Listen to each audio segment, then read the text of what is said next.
if thought itself is an illusion in the sense that it's mechanically produced, if thought itself is produced by electrochemical processes, then thought becomes something like steam, arising from a pond, or light emanating from a light bulb. Well, my thought is like incense rising to the God that they don't believe in. I don't know. Mine is like steam arising from a fetid pond, right? I get it. Well, you're a better man than I. What can I say? Okay. I'm a better analogist than you are.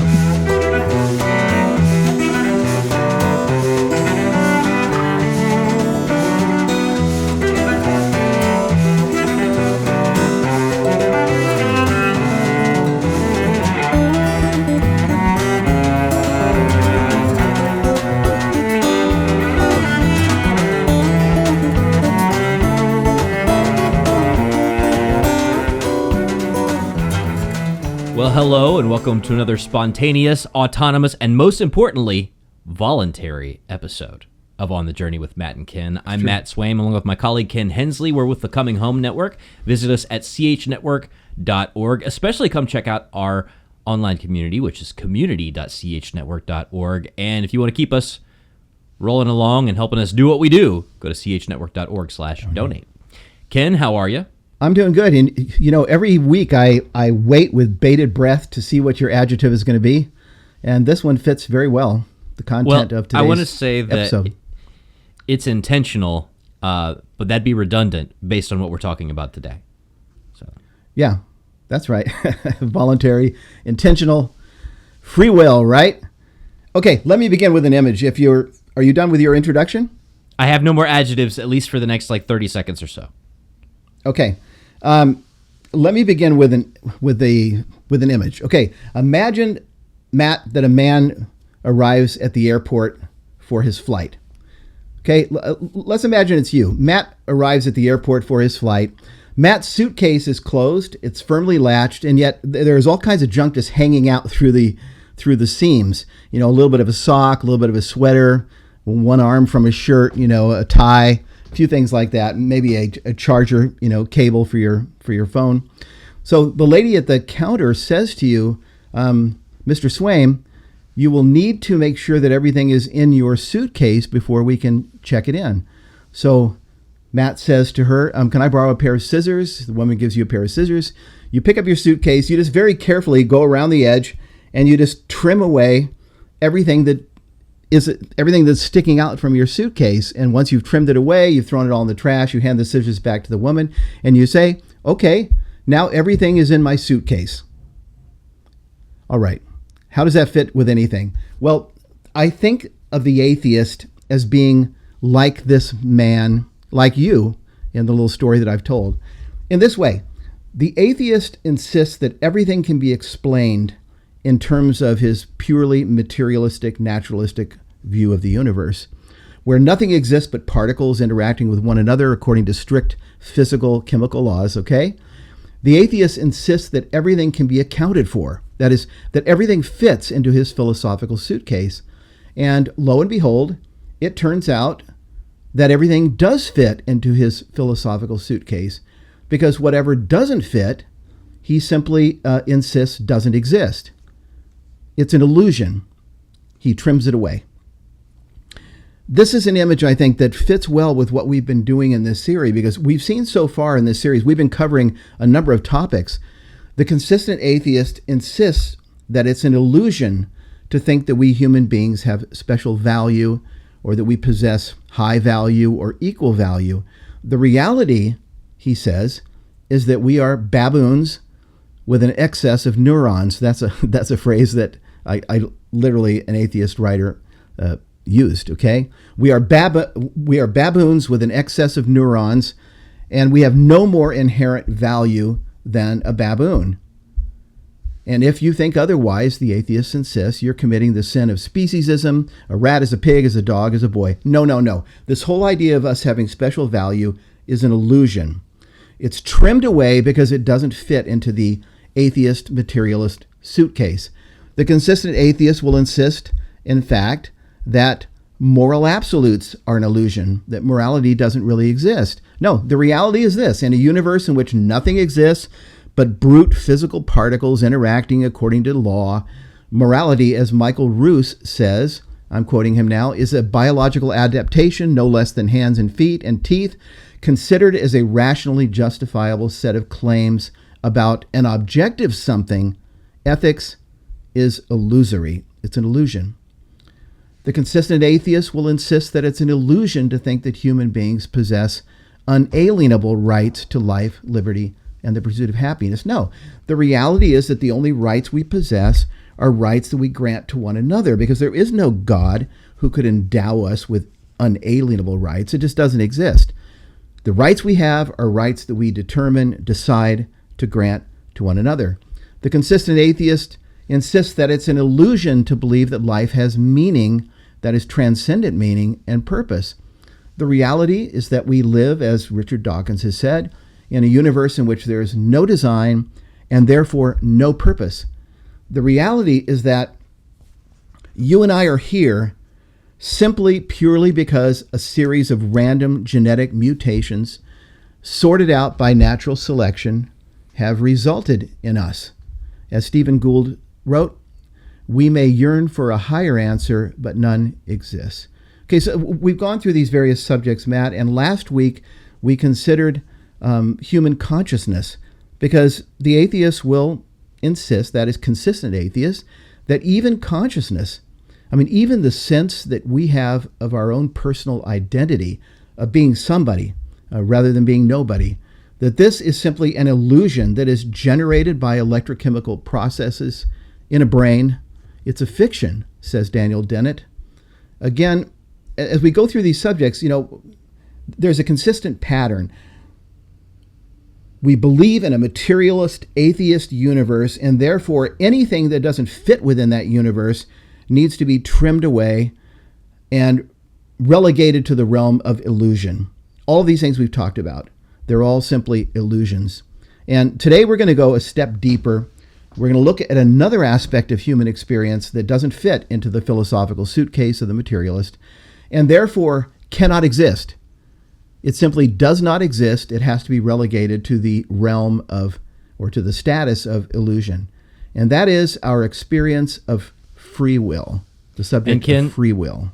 I just want to make sure that for some of our listeners who think we might be going down other roads, that we're not talking about necessarily free will as a theological concept. We're talking about it as like how it fits in this conversation about scientific materialism. I hope that we get to have that conversation later, because you came from a Calvinist background, which believed in predestination in a certain, under a certain definition. I came from a Wesleyan Arminian background, which believed in free will under a certain specific kind of theological definition. And I hope that we down the road get to discuss the nuances of that conversation, but that's not what we're getting into today. Yeah, and I would like to. I've thought a number of times about us doing a series on that, on Calvinism in a sense, and I've thought about that. But yeah, you're referring to what is referred to as theological determinism, the position of a hardcore Calvinist. But that's not what we're talking about, because what we're doing is we're performing an internal critique of the materialist worldview, and that's what our focus is on, all right? Okay, so we're talking about free will. We're talking about the concept of free will. Now, most of us would say, in fact, all of us would say, if we're just speaking in an ordinary sense, how all of us feel and how all of us experience free will, we would say that we act freely to the degree that our choices are not determined by forces outside our own will, that our will has the power of agency to choose. Now, our choices are always influenced. We understand that. In fact, powerfully influenced sometimes to one degree or another by forces that are internal to us, our own character, our own maybe addictions, and other issues within us, but also forces external to us. And sometimes they are powerfully influenced. But to the extent we would say that the choice we make has not been determined by those factors, to this extent, we would say that we are acting freely, that I'm able to act or not act, I'm able to act in one way or to act in another way. Philosophers refer to this conception of of freedom as libertarian free will. That's the philosophical title that's given to it. And I want to emphasize a couple of things. First of all, it's this. This is the common sense understanding of free will that most everyone has. And it's rooted in our common sense experience, because each of us is simply aware. I mean, from the time that we're little, throughout our entire lives, we're simply aware immediately and aware intuitively that we are agents and that we have the power to choose. I mean, I can choose to eat an apple, I can choose to eat an orange, I can choose to walk up and down the street or go around the block. I can choose to look directly at you in the camera right now or turn my head slightly to the right, my right, or slightly to the left. This is how we experience our ability to act freely. And the whole of society is based on ahead. this common sense principle, in the sense that, we're in a democratic society.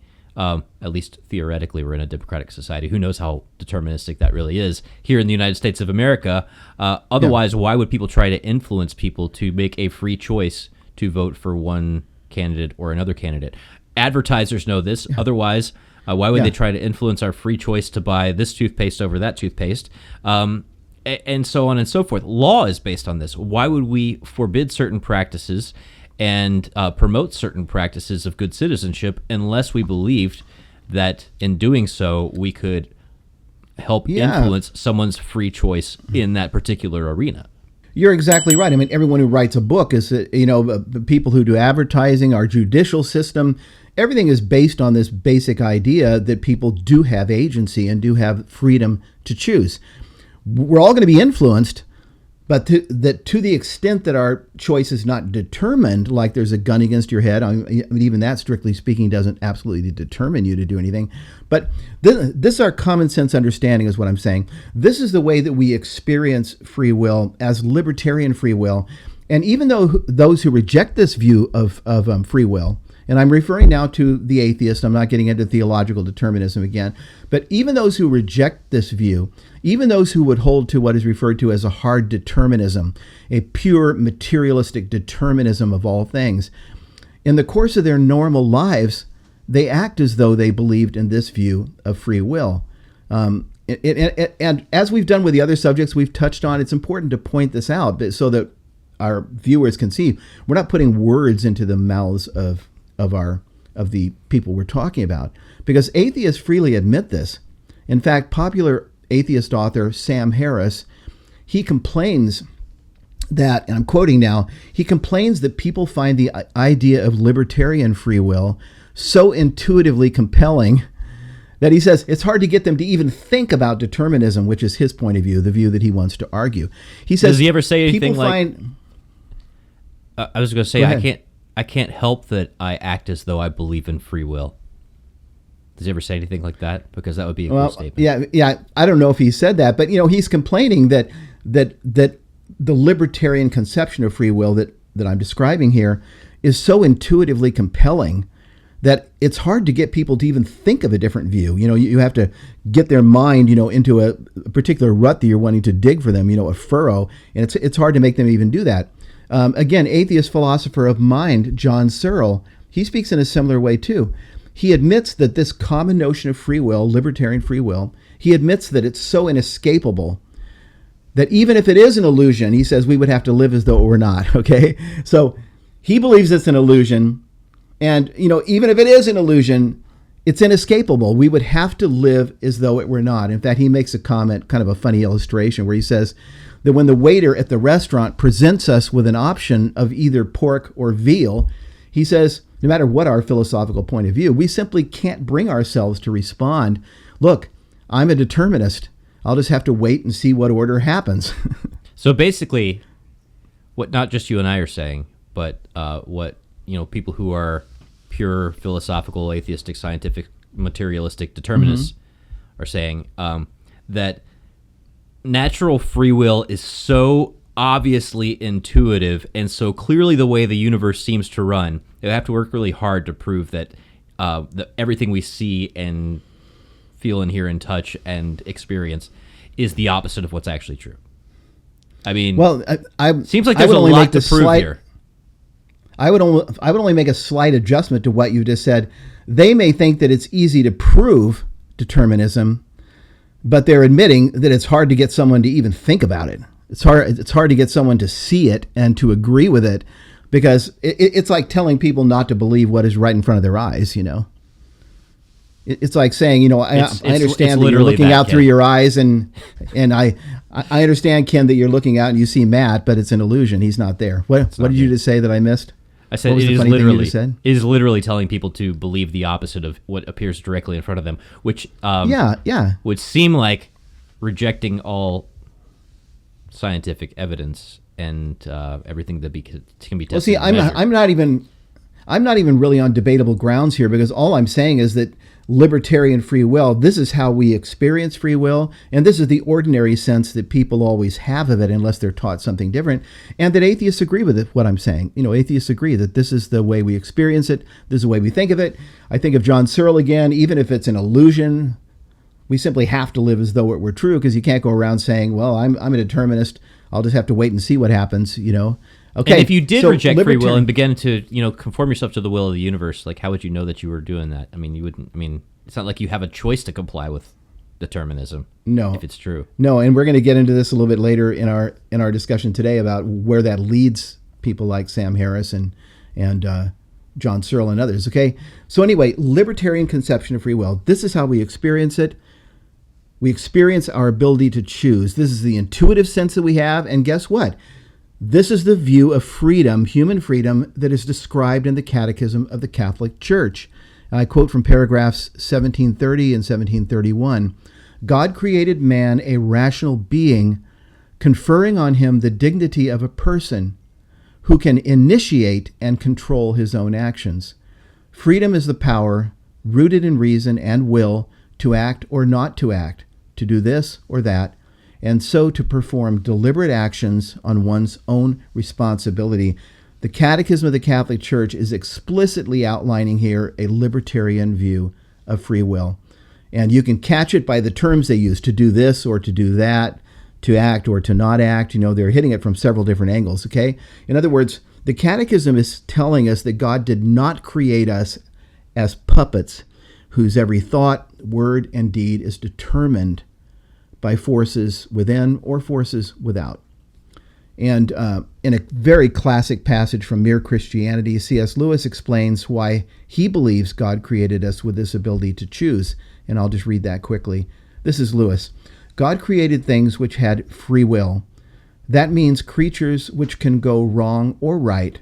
Some people think they can imagine a creature which was free but had no possibility of going wrong, but I can't. If a thing is free to be good, it's also free to be bad. And free will is what has made evil possible. Why then did God give free will? Because free will, though it makes evil possible, is also the only thing that makes possible any love or goodness or joy worth having. A world of automata, a world of puppets, of creatures that worked like machines, would hardly be worth creating. Of course, God knew what would happen if they used their freedom in the wrong way. Apparently, God thought it worth the risk. And, this again opens up a whole doors to all kinds of theological discussion, but that's not the point that I'm making here. I just want to say this is libertarian free will is how we experience it. This is the normal way, the intuitive way, and this is what the Catholic Church teaches as well. That's it. And that atheists even agree that this is how we experience it, to the point to where we would have to believe it even if it was an illusion. Okay? I'm not even in agreement, because I can't say anything, Ken, because if I say anything else beyond the fact that I'm admitting that I can't say anything, then I'll accidentally drag us into the whole question of theological determinism. And so I'm just holding my tongue here so that you can go on and continue the argument. Okay. Well, all right. So now we look at free will and naturalism or determinism, free will and materialism. Okay, so here's the question then. What happens to free will if the universe is what the philosophical materialist atheist says that it is? Okay, that's what we're going to explore now. Explore it. What happens to free will if the universe is what the philosophical materialist says it is? Well, let's kind of tear this apart point by point. Well, we all know that physical systems are by their nature deterministic. You drop a pin on the floor And that pin is going to bounce exactly where it has to bounce, given all the physical factors, the speed at which it was dropped, the surface of the floor, the angle, all that kind of thing. Shoot a rocket into the air, it's going to go exactly where it has to go. I think about automobiles, the engine is running, the pistons are going up and down. That is provided pistons still exist. I don't really know. And but material systems, physical systems are by their nature deterministic. Physical systems operate according to strict physical laws. Okay, but according to the atheist materialist worldview, our entire universe represents one gigantic, inescapably deterministic material machine that is a system of causes and effects. And according to the materialist, you and I, Matt, are products of that one massive, inescapably deterministic material machine. In other words, the machine that we call the physical universe includes you, and it includes me, and it includes everything about us. And so, what is the logical implication? Free will is another one of those illusions. Is this where we get to talk about like chaos theory, about how do we explain unexpected things in a deterministic world, and then we have to bring in Dr. Ian Malcolm from Jurassic Park to talk about how... I was going to say, I was going to say... What's the line from... You're going to go to Jurassic Park. Yeah. I'm trying to remember how the chaos theories put it. It's the present determines the future, but the approximate present does not determine the approximate future. Because there's so many like microscopic little things figuring into this equation. It's still determined. But all these microscopic things... are still determined. It's just, we're not governed by our brains. We're governed by the interaction of neurons and electrons at the atomic level in patterns and fractals and things that we can't even see. But it's all... Yeah, and another thing that I left out, because it doesn't really affect this, is someone might say, yes, physical systems are deterministic systems, but at the quantum level, there's such a thing as indeterminacy, quantum indeterminacy. That is, when we look at the quantum level, it appears that particles move sometimes in a random fashion. But of course, that's not going to help us, because if we have randomness at the micro or at the quantum level, and then we have physical determinism at the macro level, we still don't have freedom. I mean, we still have randomness, or we have complete mechanical determinism, but we still don't have freedom. But we don't even have randomness, right? Because even if I draw a number out of a hat, Ken, or even if I can... it's determined by like a whole bunch of other factors on the molecular level. Even if I tell my, I've got my TI-82 graphing calculator from my sophomore year of high school. Even if I put like a little program that causes it to randomly generate a number between 1 and 10, even that will not be fully random, because the machine is programmed to run through certain things. Yeah. Yeah, exactly. Okay, well, look. Couple of quotes now from atheists, because as with every topic that we've covered so far, human value, morality, human rights, consciousness, all the topics that we've covered, I'm not saying something that atheists don't admit and that they don't themselves insist on. And so a couple of quotations. Here's another one from philosopher of mind, John Searle. Quoting him, "We are inclined to say that since nature consists of particles and their relations with one another, and since everything can be accounted for in terms of those particles and their relations, there is simply no room for freedom of will." John Searle is an atheist, and I can say across the board, there is no atheist on earth. Well, I won't say that. You can't prove a negative, but I've never read an atheist, a thoroughgoing, consistent materialist who believes in libertarian free will. It just doesn't make any sense, You have a materialist worldview, you have a deterministic worldview. They follow from each other. Here's Sam Harris again, probably the most important atheist writing and talking, debating on this issue of free will today. Harris has no problem openly declaring that free will is an illusion, and it's made him very popular in certain circles. This is what he writes. "Human thought and behavior are determined by prior states of the universe and its laws. We are driven by chance and necessity." Okay, there you got your indeterminacy thrown in too. We're driven by chance and necessity, mechanical necessity, I'm quoting him again, just as a marionette is set dancing on its strings. Matt Swaim, you are a marionette dancing upon your strings today, and I'm the same. Okay, Daniel Dennett is an atheist as well, and so he also believes that free will, that is, as we experience it and commonly understand it, libertarian free will, is an illusion.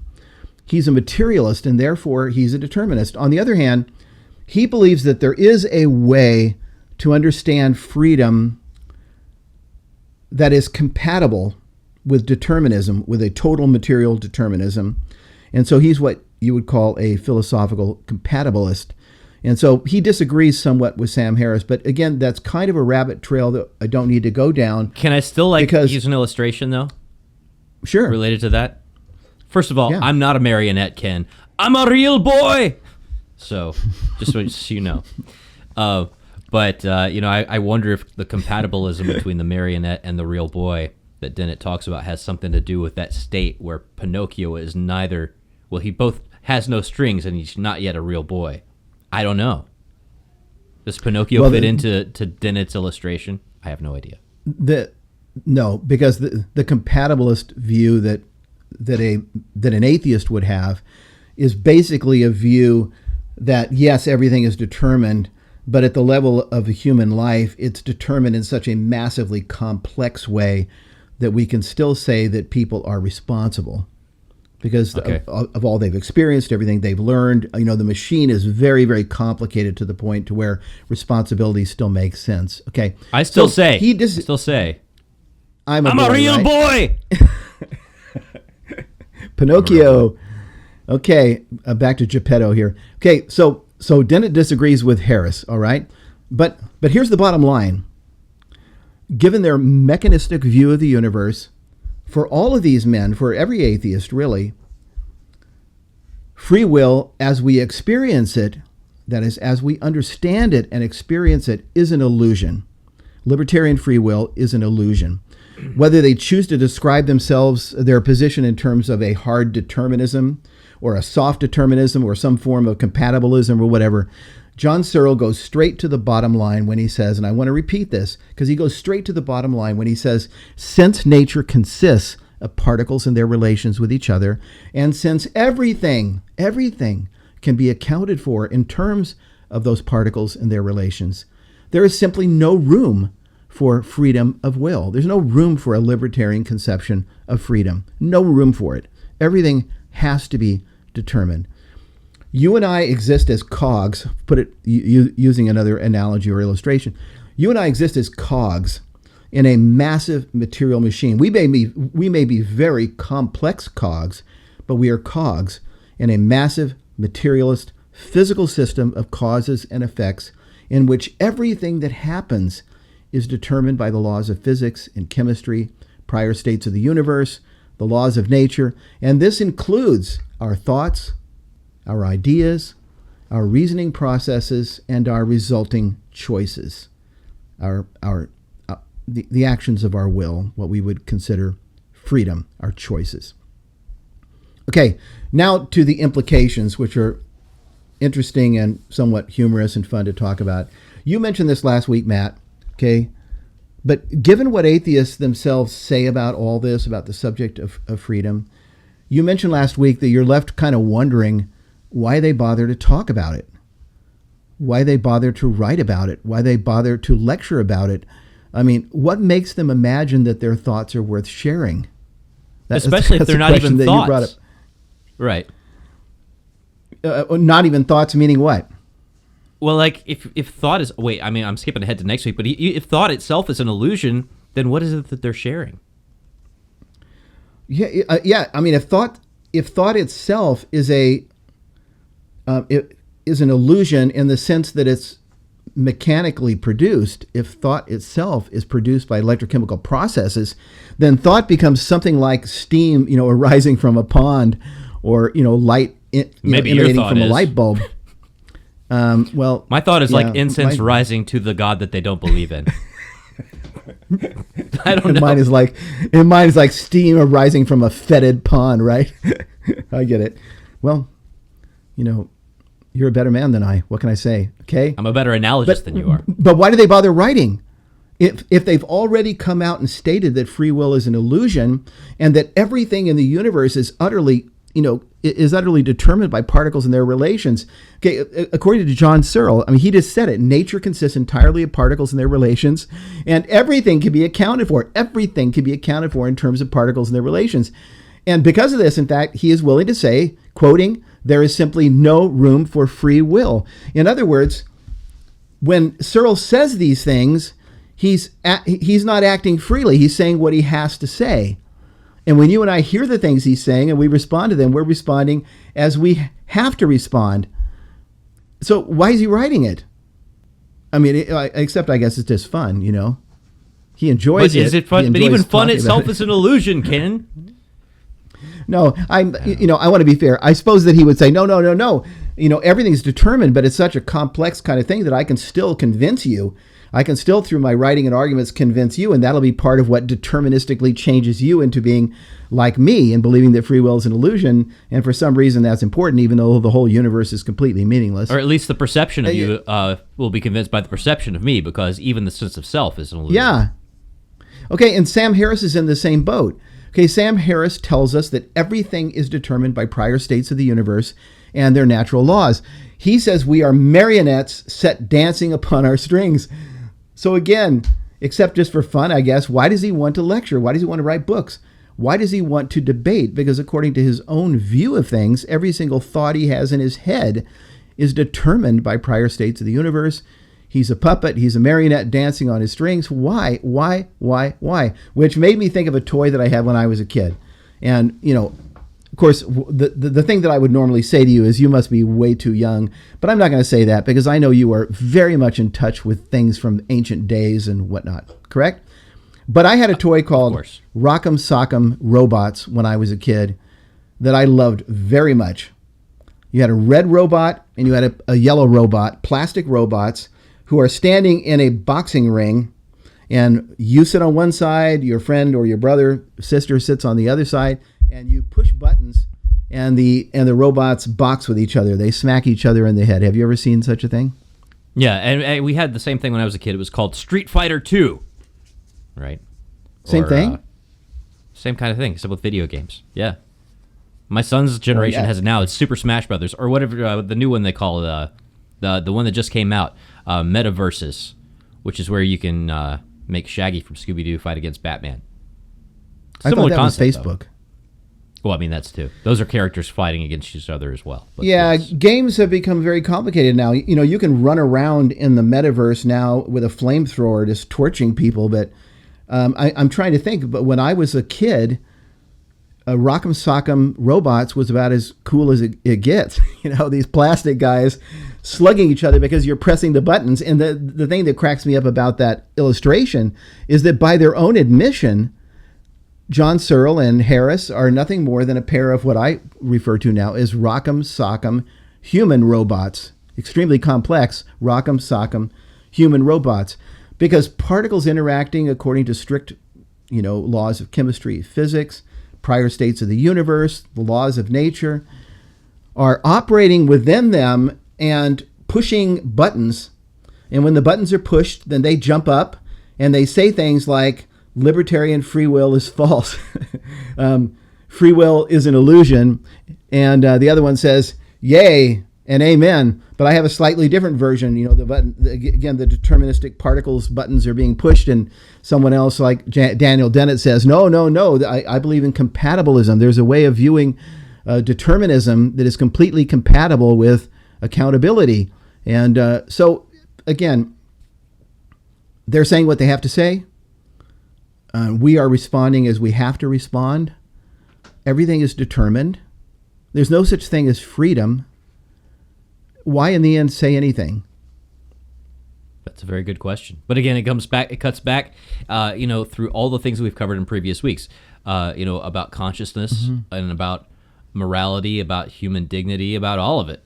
I mean, it all comes down morality, to this.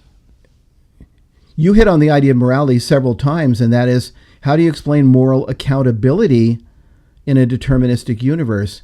Which is, as you mentioned, the basis for a democratic society, the basis for our legal system, the basis for any kind of punishment or reward, moral accountability for our actions when you say everything's determined. How can a person be held morally accountable when everything that person does is determined by prior states of the universe, particles in their interactions with one another? We talked about this when we did that episode that was titled "The Axe Murderer and the Crocodile" some weeks back, and we were talking about Sam Harris, because Sam Harris, who says that free will is an illusion, he is willing to rise to the occasion and assert that we should cease entirely talking about accountability in moral terms. He's the one that has made that point. For example, he says that Ted Bundy had no more choice in whether or not he was going to kidnap, torture, and murder, 30 some odd young women. He had no more choice in whether or not he would do that, as a rattlesnake has when it strikes someone who crosses its path in the forest. Like a snake, he said, Bundy was only doing what he had to do, given prior states of the universe, his internal nature, everything around him and around his life. And he goes on to say, if we understood this, we wouldn't throw around terms like evil, guilty, good, bad, and all the rest. He says that what we would do is we would simply lock Bundy up to protect the innocent, in the same way that you might lock up a rattlesnake or any other kind of dangerous creature, that's going to crawl around and sting people or bite them or destroy them or anything like that. Okay, that's his point of view. Now, let me go off on a little tangent here, because I think this is kind of humorous. I asked myself at one point, I imagine Sam Harris is Ted Bundy's defense attorney, okay? And imagine that he's making his closing argument to the jury. And it would go something like this, okay? Matt, okay, ladies and gentlemen of the jury, as you are about to move from this courtroom into deliberations, I ask you to keep a crucial scientific fact in mind, and that is that everything that occurs in this physical universe is determined by prior states of the universe, the laws of nature, particles interacting with one another, and so forth, okay? I want you to keep this is a scientific fact. I want you to keep it in mind, because first of all, I want you to remember that what my client did when he killed all these women was nothing more than what he had to do. I mean, he is a marionette dancing upon his strings. What he did, he had to do. He had no choice whether to torture and murder these women or not. Please keep that in mind. And then also keep in mind that you are nothing more than 12 marionettes dancing on your strings as well. And the way that each one of you votes as you go into deliberations is going to be completely determined by prior states of the universe, by particles and their relation to one another, and so forth. And then finally, Your Honor, please keep this in mind as well. When the verdict comes back and you begin to contemplate the sentence that you want to pass, you need to understand that you as well are nothing more than a marionette dancing upon your strings. And every decision you make, every thought in your head, every determination you come to is going to be something completely controlled by prior states of the universe and its laws, by particles interacting with one another according to strict chemical and physical laws. Please, jury, keep this in mind. Your Honor, please keep this in mind. Although I have to admit that when I contemplate these realities, these scientific realities, I have to ask you, how is it possible that my client is going to get a fair hearing? This is the one case in which you could say the outcome of the case was determined before it even went to trial. Yeah. Determined in this case and in all cases. But, okay, that's a joking kind of way of saying it, but I wonder how Sam Harris would defend.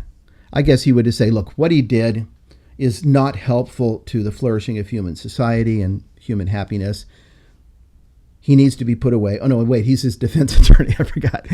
He's not going to argue that way. That's the prosecution. Okay, well, let's kind of begin to wrap this up. Okay, I read this somewhere, and I'm sorry I can't find the source, but a rabbi once said, the theist has to explain unjust suffering, why God allows unjust suffering. The atheist has to explain everything else. I know you kind of like that. It's funny, but there's a truth in it. Okay, the theist has to explain unjust suffering. The atheist has to explain everything else. Let's do the numbers. Okay, atheistic materialism is a worldview. That's the thing that we have to grasp. It's a way of viewing the universe, and there are implications that follow from this view of the universe. And in this series, what you and I have been doing is drawing out some of these implications with respect to some of the basic fundamental aspects of our experience as human beings. That is, with respect to human worth and dignity, with respect to morality, human rights, meaning and purpose in life. All of these we have learned are illusions for someone who is a consistent materialist, consistent scientific materialist. Last week we learned that even consciousness is an illusion. The reality, said Daniel Dennett, is that electrochemical processes in our brains, the firing of neurons, etc., are making it seem as though there is this person, me. It's making it seem as though there is this person to you, when in reality we are nothing more than a vast assembly of nerve cells and associated molecules. That's what we learned about consciousness. The clothes without the emperor, right? I mean, in this case, it's not that the emperor has no clothes; it's that there is no emperor. There are only clothes. There is the appearance of the human being in every way, and yet no one is there. It's really, in fact, there's another group of atheists they're referred to as eliminative materialists. We're going to talk about them a little bit next week. The eliminative materialist just eliminates everything. Illusion, another word for it, trimming around the suitcase, eliminates everything down to what is actually happening. And what they would say is that thoughts, ideas, intentions, motivations, memories, pain, the idea that I see color, the idea that I hear sound, all of this is what they refer to as, I can't remember what they refer to it as, but I'll know next week. I can't remember. But they basically is memory also an illusion in this worldview? I don't know. No, it's called like folk. It's not called folk tales, but it's folk illusion, something like that. We'll talk about it next week a little bit. But basically what they say is all those things are an illusion to us. What is really happening, and all that is happening, is electrochemical processes, neurons firing, neural connections being made. That's what's happening. That's what's really happening. So, the lights are on, but literally nobody is home. Yeah, nobody. Yeah, yes. Nobody is home. The body is home. The lights are on. But the lights are on. No one is home. The wheel is spinning, but the hamster is not running. The new clothes are there, but the emperor doesn't exist. The lights are on, but nobody's home. Or as Matthew McConaughey said in reverse, I am what was the one? He's a man of the cloth. Oh, he's a man of the cloth without the cloth. Okay, a man of the cloth without the man, though. Without the man. And this week we kind of go a step deeper than all of these, and we learn that even our sense of free will is an illusion. Instead, we are marionettes dancing upon our strings. The strings are material causes, cause and effect. Now, I want to apply this to the subject again of evangelism that we've been talking about in this series, because it has become popular of late, especially among young people, really, but more popular to embrace atheism. And many, I would say, maybe most, who embrace atheism don't realize or don't think through the implications, the truths that must also be embraced by anyone who wants to embrace atheism in an honest and consistent way. And I hear that in debate. Atheists will often say, I simply lack a belief in God. I mean, think about what that is sort of implying, as though nothing else changes. I'm an atheist. I simply lack a belief in God, but everything else goes on as it ever did before. Well, no. As the popular gotcha line goes, you believe in God, you're a monotheist. I don't, so I just believe in one less God than you, right? Which is a fun little shocker gotcha line that falls apart under even the mildest of scrutinies, as we've been discussing over the past few weeks. Because it's a common thing to say. Yeah, I simply lack a belief in God, which is sort of assuming or is sort of conveying that everything else just goes on as usual. Everything else is normal. There's nothing else that I have to sacrifice. I'm just sacrificing a belief in God. Everything else I have. Along with morality and dignity and free will and consciousness, right? I mean, we've tried to show no. Look, embracing an atheist worldview entails embracing everything that logically follows from an atheist worldview. So it means embracing the idea that human beings have no special value whatsoever, that a rat is a pig, as a dog is a boy. It means embracing the idea that morality is an illusion, that right and wrong are words that we use to describe what we don't like, and that's all there is to it. It means embracing the reality that human rights, that is inalienable human rights, don't exist. That the only rights that exist are rights that we decide to give one another. And therefore, we looked at infanticide and we looked at abortion. If a mother does not want to grant the right of life to her unborn child, the child doesn't have it. It means accepting all of these things that logically follow, that life has no transcendent meaning or purpose, that the entire universe is an accident of nature and is going nowhere. It means, and those are ones that a lot of people are willing to accept. They're like, okay, fine, life has no meaning. Fine, morality is relative from person to person. Fine, we don't have any special value. A rat is a pig again, as a dog is a boy. We're just like cockroaches and whatnot. But then when you go deeper too, it means embracing the idea that even your sense of personal identity is an illusion, just being generated by electrochemical processes in a brain, and that freedom is an illusion too. Total materialistic determinism. It means, if you want to be consistent, it means trimming away everything that does not fit within a materialist worldview. You're not just trimming away God.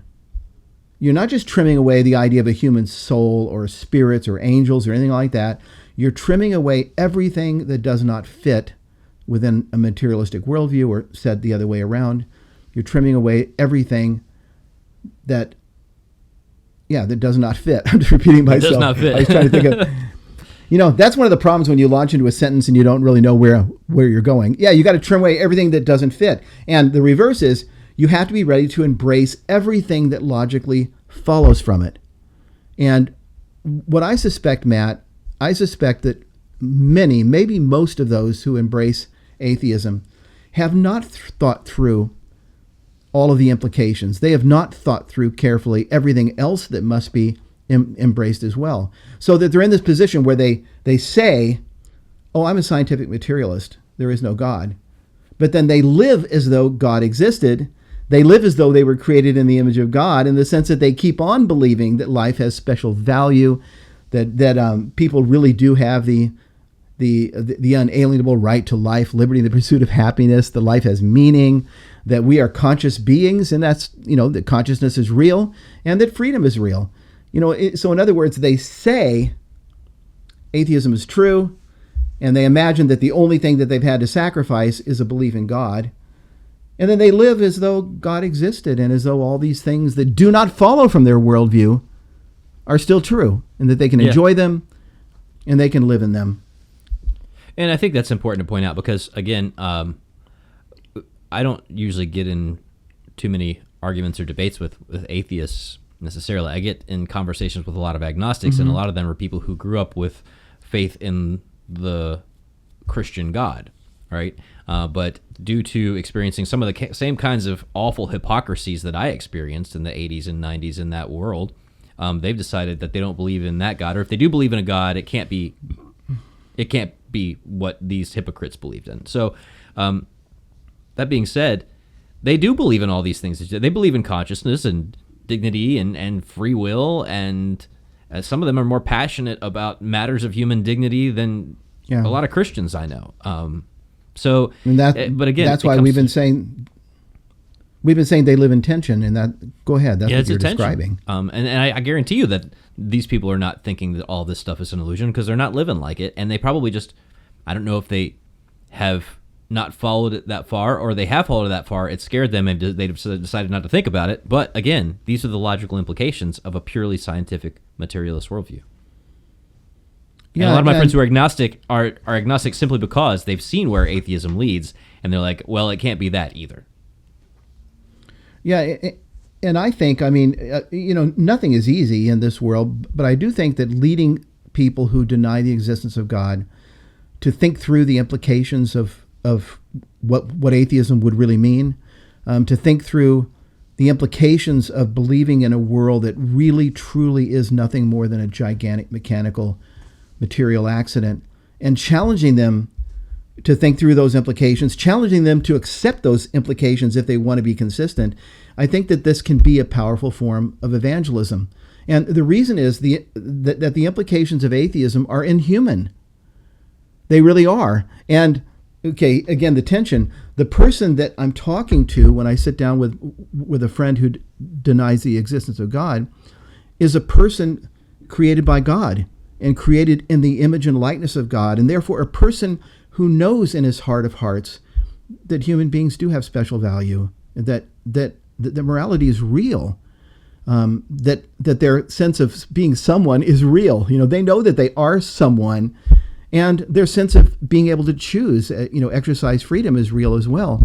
And so when I talk to them, I can have a certain level of confidence that the logical implications of the worldview that they say they hold, that they espouse atheism, are implications that will not sit well with them. It's implications that are going to feel really inhuman to them, that they're not going to want to embrace. They're not going to want to fully embrace them. And so I'm trusting, in a sense, that the inhuman implications of atheism can be a motivator to move them to think again. I think in one of our earliest lessons in this episode, I talked about the fact that I view apologetics and evangelism at times as the work of simply reminding people of what they kind of already know, and yet for one reason or another they buried it. And I see this as one way of reminding them, by drawing out the consistent implications of atheism and just setting them on the table and saying, do you really accept all this? Do you feel good about this? Is this the world that you believe in? Can be a way of reminding them, because they sit there and go, no, I do believe that right and wrong are real. Yeah, I believe I'm somebody, I'm not nobody, like Matthew McConaughey said in True Detective. I'm not nobody. I'm somebody. I know that. And I'm a real boy. Freedom. I'm a real boy. Okay. Well, I'm going to go back into my workshop, into Geppetto's workshop, and see what I can do. But yeah, I think you're a real boy. I agree with that. Yeah. Now I'm going to go try to get some sleep, and hopefully this cricket doesn't wake me up again. By the way, of course, you're only a real boy. You're only a real boy if God exists. That's the thing. You're only a real boy if God exists and you're made in God's image. Yeah. Otherwise, by the way, can you give me a hard time about being too young to know about things? I want you to know I've got a Glenn Campbell album on vinyl on the shelf behind me. So I'm not too young to know about things. This is, by the way, one of his lesser known offerings, this album called I Knew Jesus Before He Was a Star. So in case you want to rock some. No, you're not that young. Something beyond, get into the deep cuts beyond Rhinestone Cowboy and Galveston and Wichita Lineman. I got some. I never realized what an absolute virtuoso Glenn Campbell was. He can shred. I had no idea. I grew up just thinking, hearing those songs like Rhinestone Cowboy and thinking that's the extent of him. I mean, it is a great, hit song. But I mean, I was just blown away when I found out that he was a studio guitarist and a total shredder. You watch Glenn Campbell shred, and can you think to yourself, here is just a series of mechanical impulses firing without any will or consciousness? No, you can't say that. You say, this is completely determined. Every finger that hits the string, completely determined what fret it's going to go to. Yeah, I hope that we've shredded the materialist worldview a bit. Hopefully in so. the way that he shreds. Like Glenn Campbell in the studio. That's what we've done. Well, if you appreciate these kinds of discussions, and they are wide-ranging, then please do come visit us at chnetwork.org for more resources from the Coming Home Network, especially if you're a person who's asking these questions in your own life and want to have a conversation with them. As a matter of fact, the best place to have those conversations is in our online community, community.chnetwork.org. And again, this is all made possible by the generosity of people who help support us. So chnetwork.org/donate if you want to help out with that as well. I'm Matt Swaim. Ken Hensley, thank you again. We'll talk to you soon. Are you really Matt Swaim? I don't even know at this point. I don't even know. Are you a marionette named Matt Swaim? I'm a real boy! Okay, well, I'm going to bounce on my strings out of here. Good to see you. Talk to you next week.